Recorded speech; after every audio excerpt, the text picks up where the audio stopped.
अनंत कोटि दंडवत सतगुरु देव को अपना विषय चल रहा था ब्रह्म प्रकाश में से कि जो सारी सृष्टि का घर है, शक्ति है, वो अयम आत्मा के रूप में सतगुरु ने दिखा दिया। अति निकट जो परमे व्योमन आकाश से भी परे है, उसको हृदय आकाश के अंदर दिखा दिया। भूता आकाश से परे, चित्ता आकाश से परे, चित्त के आकाश से अंदर साक्षी के रूप में दिखा दिया गुरु। तो ईश से भी गुरु महान है। वो बहुत बार बता दिया कि ईश्वर ने जो सृष्टि बनाई उसमें 3 शरीर हैं। स्थूल शरीर नींद में चला जाता है, छूट जाता है, और जीव इससे बाहर नहीं जाता, पर ये प्रक्रिया चलती है।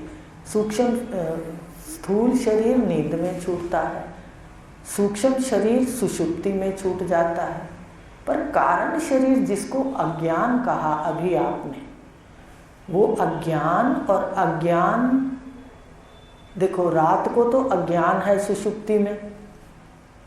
सुषुप्ति में क्या विशेष है? कुछ भी नहीं जानते, अज्ञान है। वही अज्ञान जागृत के अंदर बुद्धि में बैठ जाता है और सारा काम करवा डालता है। देखो ध्यान से देखो ना, हर चीज का मिलान देखो कि सृष्टि का चक्र कैसे चल रहा है। अज्ञान भी रात को तो खुले में है, सुषुप्ति में अज्ञान है, और जागृत में कहाँ बैठ जाता है? बुद्धि में आके बैठ जाता है और सारे काम करवा डालता है उल्टे सीधे। तो कहा ये जो बुद्धि में अज्ञान है, इसका परिणाम है मैं मेरे के आसक्ति के संस्कार। अब अज्ञान की परिभाषा बता देते हैं आपको कि अज्ञान क्या है। कहते अज्ञान है 2, अगर लाइनों में ध्यान दें तो इस अनात्म देह के अंदर अज्ञान कहते हैं, इस अनात्म देह के अंदर मैं भाव प्रकट हो जाना, मैं भाव को पुष्ट कर देना। अनात्म देह के अंदर मैं भाव को पुष्ट कर देना अज्ञान है, और अनात्म देह में मैं भाव का नाश कर देना ये ज्ञान है। 2 लाइनों में जान लो। तो इस प्रकार हमने इसी ध्यान से अनेक युक्तियों से गुरुदेव मैं को छुड़ाएंगे। हम ध्यान से देखें। अब जो श्रवण, फिर सुन लो, श्रवण कौन सा सही है? कहते हैं जो श्रवण इस देह में मैं को जागृत कर दे, जो श्रवण इस देह में मैं को जागृत कर दे, ठीक है, उसको क्या कहेंगे? यथार्थ श्रवण नहीं कहेंगे, सही श्रवण नहीं है। संसार वाले क्या करते हैं? सारा दिन अपनी मैं जगाते हैं। ध्यान रहा करो, सावधान, सावधानी हटी और दुर्घटना घटी। सावधान हो जाओ। सारा जितना श्रवण है, तू मेरी माँ है, तू अच्छी है, तू बुरी है, तू फलानी है, ये सारे भाव शरीर के जगा देते हैं। उस वक्त सावधान हो जाओ, अंतर्मुख होके बैठा करो। ये सब आपको दिखेगा जो इसको दिख रहा है, किताबों में ऐसे नहीं मिलेगा। तो कहा कि जो श्रवण, जो सुन सुन के हमारी मैं सदा पुष्ट रहती है। तुम तो इतने पैसे लाती हो, टीचर हो, ठीक है, घर तो तुम्हारे ऊपर चलता है, मैं कहाँ चली गई? जो मैं दबी हुई थी वो सिर पे बैठ गई कि मैं तो इतना कुछ करती। तो ये जो श्रवण मैं को देह के अंदर जगा देता है, वो यथार्थ श्रवण नहीं है, वो संसार का श्रवण है। वो जीव को जन्म मरण के चक्कर में ले जाता है, महारोग देता है। जन्म और मरण महारोग है, रोग भी नहीं, महारोग है। और जो श्रवण, अब ध्यान से सुनो, जो श्रवण अपनी मैं को, मैं भाव को, वहाँ भी मैं भाव को जगाता है, मैं को नहीं, मैं तो पहले से जगी है, ये मैं हूँ, ये मैं भाव को जगाता है। तो वो श्रवण सही नहीं है, संसारी है, उसमें पाठ है, बस पाठ करो सुंदर, मैं करके करो, जय जय करके करो, अंदर से समझो कि मैं नहीं। अब जो श्रवण इस देह में मैं भाव का नाश करता है, वो यथार्थ श्रवण है। तो बताओ, आज तक अपना पूरा मनन करो। इसने मनन किया तभी गुरु के प्रति इतनी श्रद्धा हुई। जब श्रद्धावान लभते ज्ञानम, तब श्रद्धा हुई कि भाई बताओ, एक ही मुख ऐसा है जो सच बता रहा है, बाकी मुख तो सारे माया की बात कह रहे हैं। तो माया की बात कहने वाले से पार्ट है हमारा। बात तो वहाँ जानकार भी, ब्रह्म ज्ञानी भी यही कहेगा, बच्चे किसके हैं? ठीक है, वो नहीं हूँ मेरा कहेगा, फिर भी चुप रहेगा, भाई हाँ मैं आपके ही हैं, हाँ जी, ये कहेगा क्या कि ईश्वर के बच्चे? अब वो तो कहना एक अजीब सी बात है। व्यवहार के अंदर सब चलेगा। मकान किसका है? मेरा। पति पत्नी किसकी है? मेरी। तो ये जो व्यवहार है, ये जो मैं भाव जगाना है, ये अज्ञान है। और ये जो मैं भाव का नाश कर दे, वो श्रवण केवल एक मुख सुनाता है। सारा दिन हम उल्टे पुल्टे ज्ञान को सुनते हैं और वो 1 घंटा सुनाते हैं। और जब भी कोई काम का समय आता है तो हम क्या करते हैं? सबसे पहले छुट्टी सत्संग की करते हैं। ये मन मुझे भी कह देता है। मन का क्या कहना? मन मुझे भी कह देता है उपेक्षा कर दो। साधक के पास उपेक्षा का भाव तो रहना ही चाहिए। जो इस जगत के अंदर विपरीत है उसके प्रति उपेक्षा करो, बोलो मत। तो मन के प्रति उपेक्षा कर दो। ये तो राय देता है, लेट जा, थकी हुई है, आज सत्संग ना जा। क्यों भाई? बाकी काम के लिए तो नहीं कहा, सत्संग के समय कह दिया ना जा। तो ये देखा करो, क्या ये बात सही है? तो ये है कि किस प्रकार मैं भाव जगना अज्ञान और मैं भाव का एक ही मुख वर्णन करता है। वही इस मैं भाव का क्या करते हैं? देह में नाश करते हैं। तो इसका मनन करना। तो अब इसीलिए कहा आगे वाला श्लोक, तत्वज्ञ के। समझ आ गई? तत्वज्ञ पुरुष क्या करते हैं? एक ही सिर्फ पुरुष है मुख जो अज्ञान को काटते हैं और मैं भाव का नाश करते हैं। तत्वज्ञ के उपदेश से प्रगटे ब्रह्म प्रकाश परम श्रेष्ठ, परम श्रेष्ठ है। ये जो स्वरूप का ज्ञान है ये परम श्रेष्ठ है। लेकिन याद रखना, जितना श्रवण करना है उतना करो, जितना कर सकते हो उतना करो।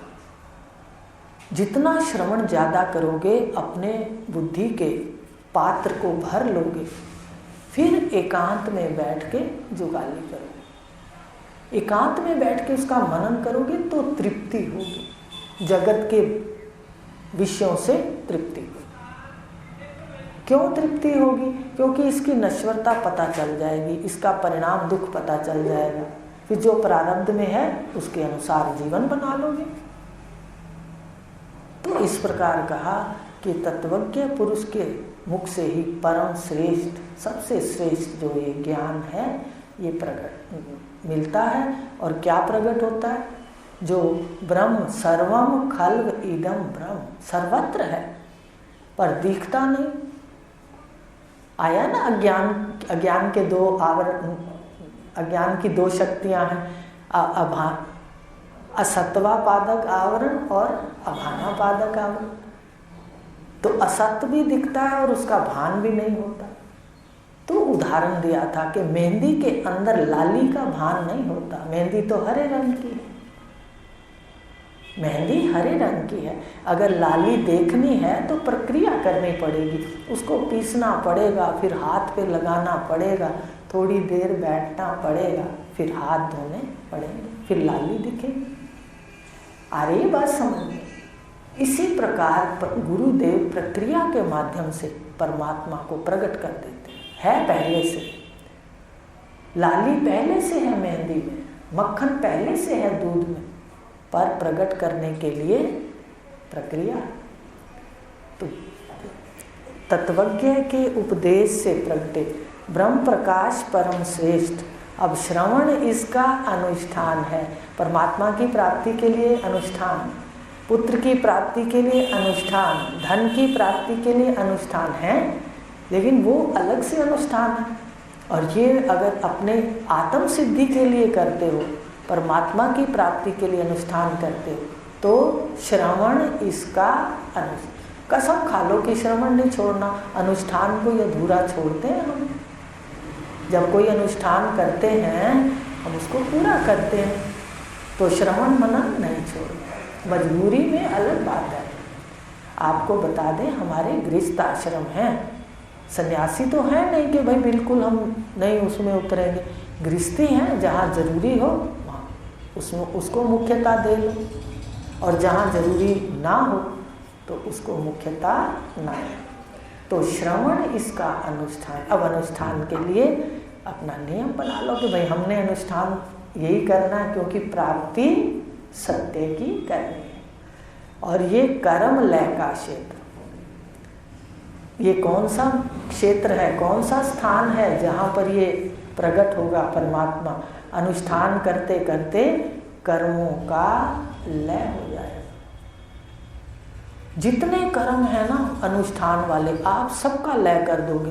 भगवान ने गीता के अंदर कहा है, अंत में सब कर्मों का लय है ज्ञान यज्ञ में। एक बार नहीं कहा, भगवान ने बाद में भी कह दिया, शायद चौथे में कहा है, ब्रह्मार्पणम ब्रह्म हविर ब्रह्माग्नौ ब्रह्मणाहुतम ब्रह्मैव तेन गंतव्यम ब्रह्म कर्म समाधिना। कर्ता ब्रह्म, क्रिया ब्रह्म, ब्रह्म अग्नि हवि ब्रह्म है, ब्रह्म ही कर्म है जिसका उसका फल। और फिर कह दिया जितने कर्म हैं, जितने करते हैं, चाहे वो व्रत रखते थे, चाहे वो उसमें कोई अनुष्ठान करते थे, चाहे कोई पूजा पाठ करते थे, एक परिच्छिन्न परमात्मा की, परिच्छिन्न का समझते हो, एक रूप के अंदर कि इतना है परमात्मा। इन सब कर्मों का किस में लय हो जाएगा? जानकारी के बाद आपका उस ब्रह्म में लय हो जाएंगे सारे कर्म। अब जब सारे कर्म लीन हो जाएंगे, आप उसमें शांत हो जाओगे, अकर्ता रूप से बैठोगे। अब जो वर्ण धर्म का कर्म होगा वो तो करोगे, बाकी आपको कुछ भी दिमाग में नहीं आएगा कि किसी शादी ब्याह के लिए हमने कोई जाके अनुष्ठान करना है या कर्म करना है। आप चिंतन करो। ईश्वर का चिंतन सबसे ज़्यादा पुण्य देता है। हर क्षण महावाक्य करो, सारा क्षण ही पुण्य में बदल जाएगा। वो तो आपको बता दिया कि तीनों के तीनों फल यहाँ पर हैं। तो इस प्रकार कहा कि ये कर्म लय हो जाएंगे सारे, आप बिल्कुल ऐन शांत और निरोध हो जाओगे।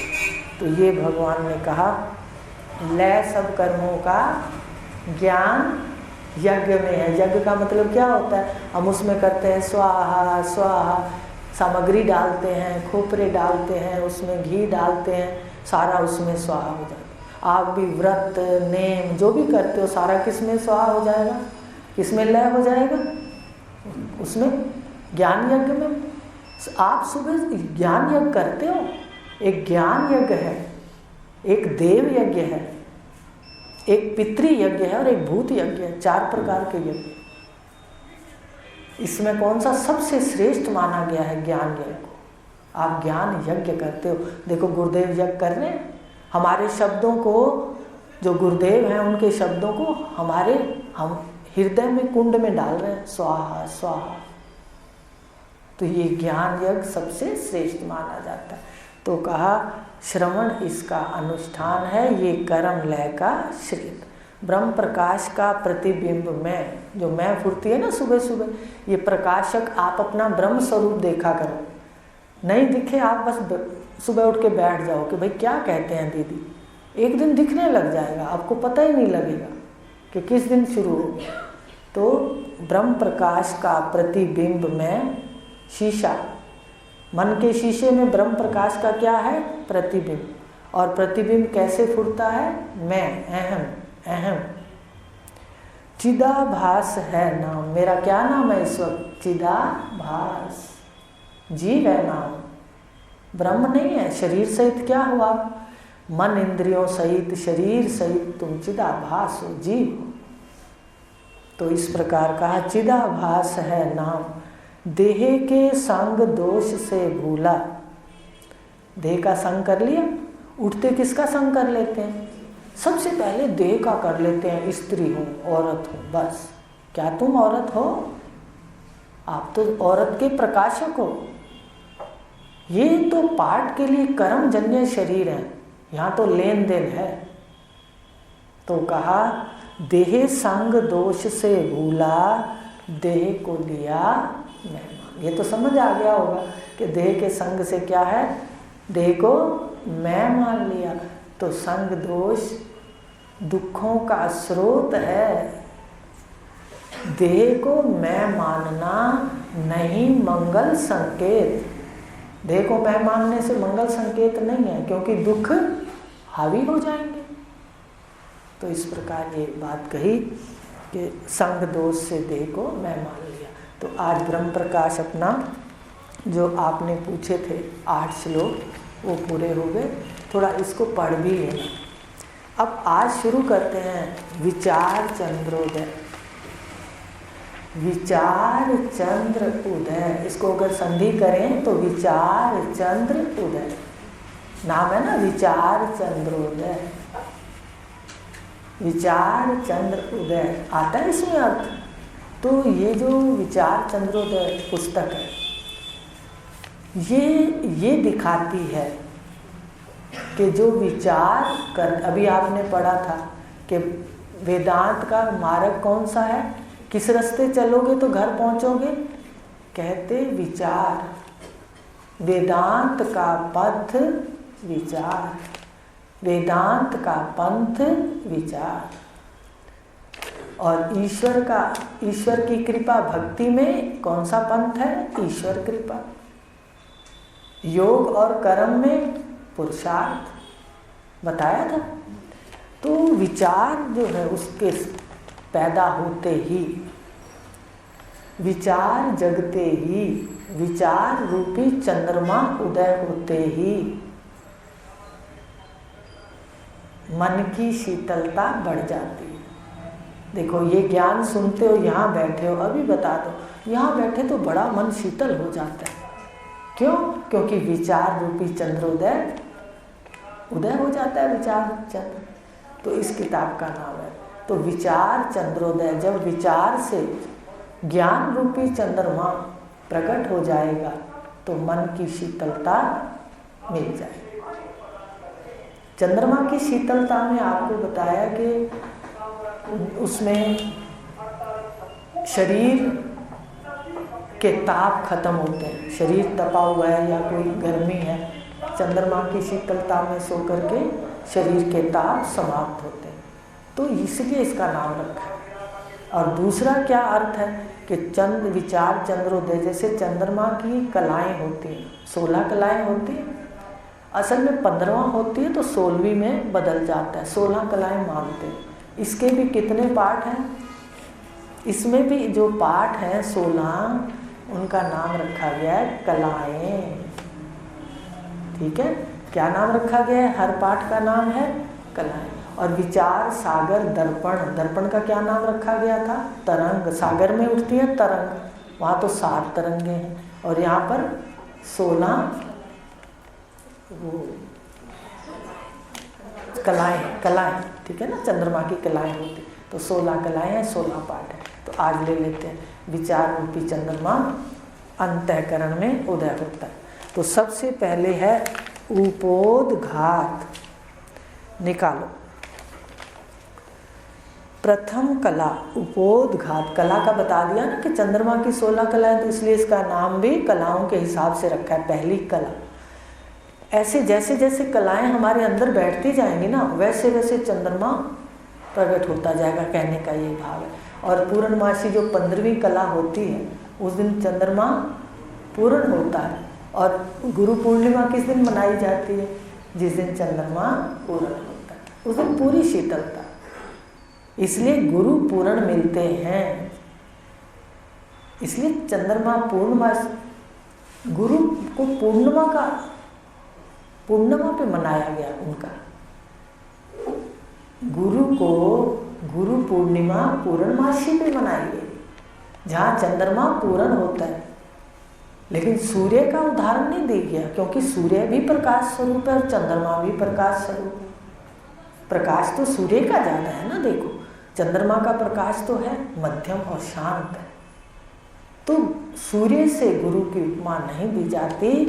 क्यों? क्योंकि सूर्य तपन देता है, प्रकाश तो देता है, तपन देता है, लेकिन चंद्रमा प्रकाश भी देता है और शांति भी देता है। तो ये उपोद्घात का मतलब है कि बात को सीधा सीधा ना कहना, बात को थोड़ा ढक के कहना, ठीक है। जैसे कहते हैं ना भाई, सांकेतिक बात करना, जैसे अपने उपनिषदों में है, कई जगह पर तो ब्रह्म की चर्चा बिल्कुल साफ है और कई ऋषियों ने सांकेतिक की है। केन उपनिषद में सांकेतिक है कि जिसको मन नहीं जानता, संकेत किया है ना, साफ तो नहीं कहा कि क्या क्या है, वो केन उपनिषद में सांकेतिक ज्ञान है। जिसको मन नहीं जानता, जिसको इंद्रियां नहीं जानती, पर जो मन को जानता है, इंद्रियों को जानता है, वो ब्रह्म है। हे सौम्य, उसको जान। तो ये क्या है? सांकेतिक। सीधा नहीं कहा वह तू है। आते ही मान लो कोई नया साधक है, आते उसको सीधा कह दो तू ब्रह्म है, परमात्मा का स्वरूप है, ईश्वर का अंश है। अरे ईश्वर का अंश तो फिर भी सुना हुआ है जीव में, पर परमात्मा का स्वरूप तो हम कहीं भी गए हैं, भले व्यास गद्दी पर ही गए हैं, व्यास जी के अनुसार अनंतपुर भी, ये तो सुना आत्मा है, पर कैसे हैं ये नहीं जाना। कहीं जहाँ भी गए तो कहने का मतलब एक सीधा सीधा आते किसी को कह दो, अभी वो संसार से आया उसको कह दो कि दुख जगत में है नहीं, ठीक है, और परमात्मा जो है तेरे स्वरूप है, तेरे हृदय में निवास करता है, तो उसको समझ नहीं आएगी। और अगर उसको ये कहोगे कि भाई क्या तू दुखों से छूटना चाहता है, अब आज आपको पहली क्लास की किताब बता रहे हैं, आप फिर मनन करके आना, क्या दुखों से छूटना चाहते हो? क्या अपने सामने सारी सुख सुविधाओं में आराम से सुंदर जीवन की यात्रा चाहते हो? पापों से मुक्ति चाहते हो?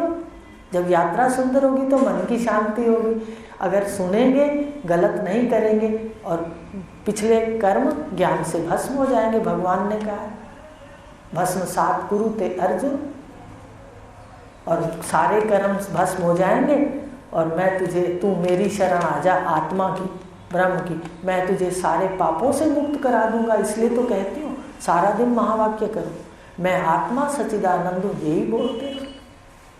तो वो शब्द जो है आपको गलत करने नहीं दे, और जिसके पास शब्द है गुरु का दिया हुआ सधा हुआ, वो उसी को लेता है।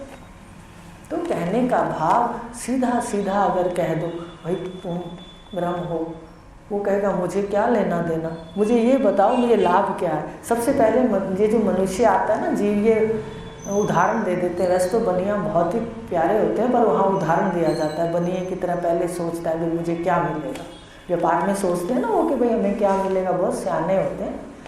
तो इस तरह जीव संसार में बहुत सियाना, सबसे पूछता है वहाँ जाऊँ तो मुझे क्या मिलेगा। तो कहा सब दुखों से छूटना चाहते हो, परम शांति चाहते हो, पापों से मुक्त होना चाहते हो, जन्म मरण से स्वेच्छा से विचरण करना चाहते हो, तो ज्ञान ले लो, थोड़े दिन बैठो।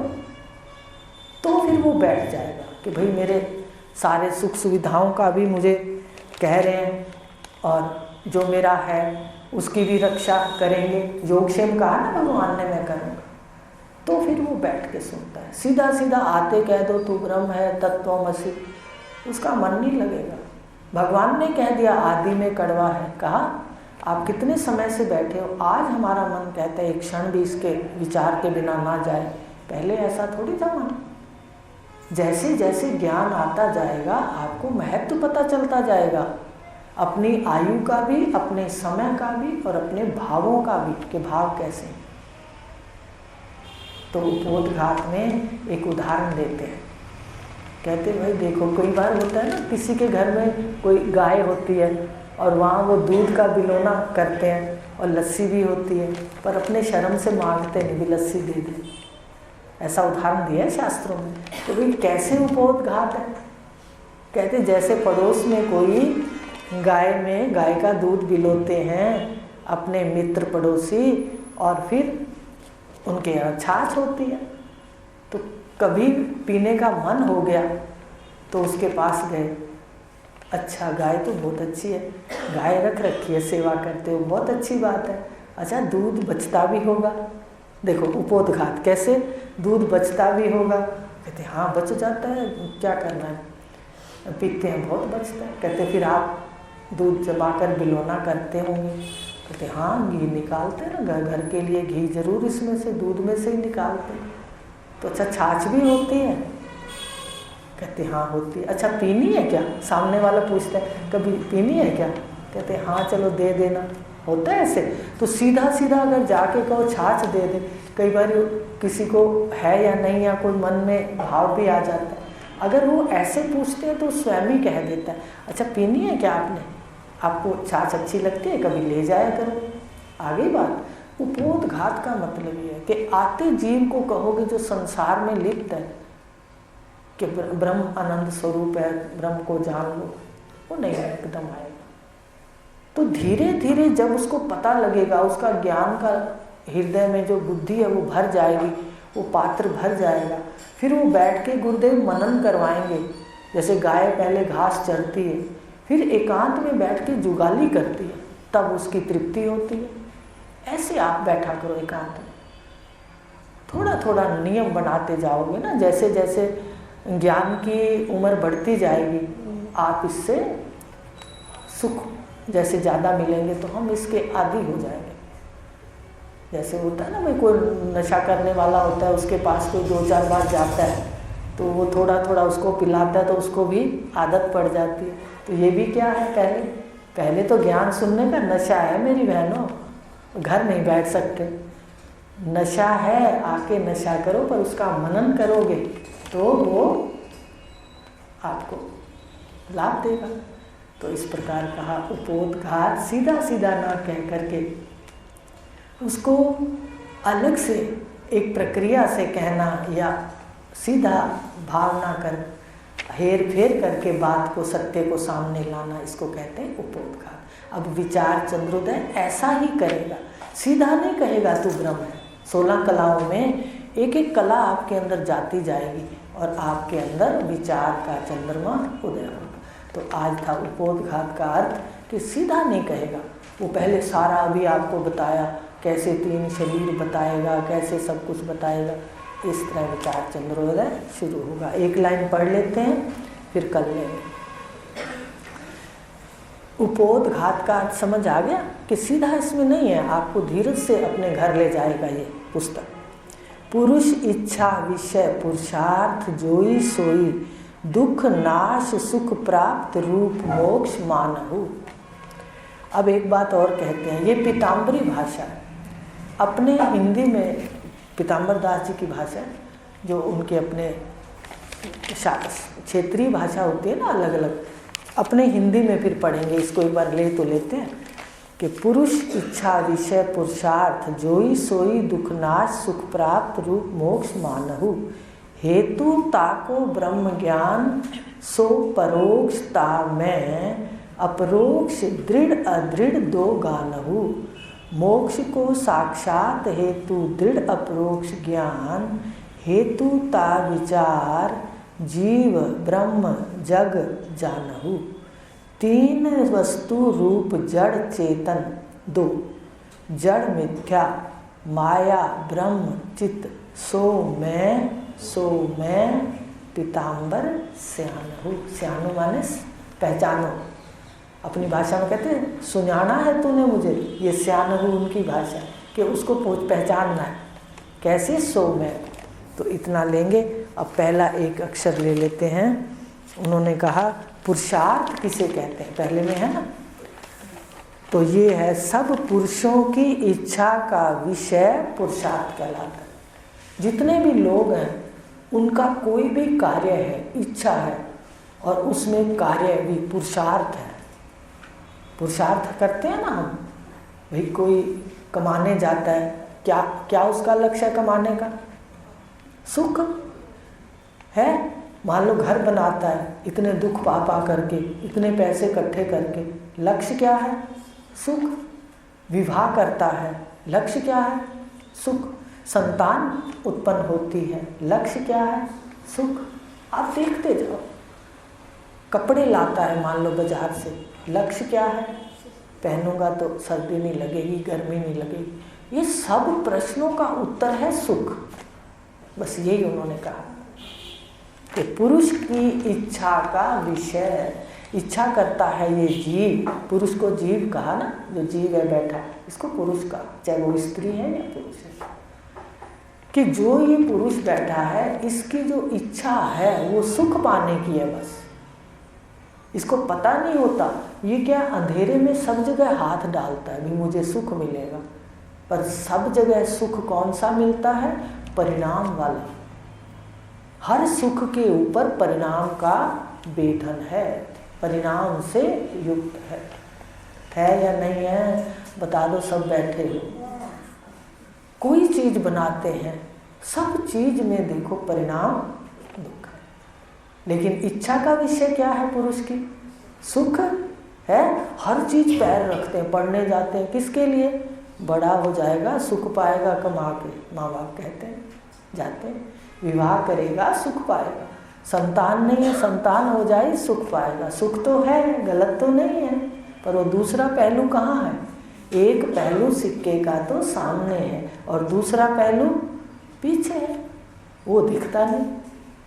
और जानकार जो पुत्रियां पुत्र होते हैं उनको दोनों पहलू दिखते हैं, फिर वो तेल मालिश करके मैदान में आ जाओ, क्योंकि देखो जीवन तो ऐसे ही चलेगा जैसे चलता है, और उनको पता होगा कि हर कार्य के अंदर सुख भी है और दुख भी, तो शांत हो जाए। ये फर्क है ज्ञान। तो आज अपने को इतना देखना है, पुरुष की इच्छा का विषय सुख है। आप घर जाके देखना, क्या कोई कार्य ऐसा है जिसमें कोई कह दे भाई आप ये कर लो आपको दुख मिलेगा, आप उसको बिल्कुल ही नज़दीक नहीं जाओगे उसके। कोई है ऐसा जो दुख के लिए कार्य करता? कोई नहीं करता। हर व्यक्ति कदम उठाता है, किसके लिए? कहते सुख के लिए। तो यही पहली लाइन में है, पुरुष की इच्छा का विषय। इच्छा तो की, विषय क्या है? सुख पाना। उसके लिए फिर क्या करता है? पुरुषार्थ। अब एक बात और बताते हैं, पुरुषार्थ सिर्फ परमात्मा की प्राप्ति के लिए होता है, बाकी करते हैं परिश्रम। श्रम कर करके मर जाते हैं, करते हैं श्रम। संसार में जो भी कार्य करते हैं वहाँ परिश्रम है, पर के लिए श्रम है। और जो स्व को, पुरुष को जानने की इच्छा रखते हैं परमात्मा की, वो पुरुषार्थ है। दोनों काम है, तो परिश्रम भी करें और पुरुषार्थ भी करें। वो आपको खोल दिया। हरि ओम। ओम पूर्णमदा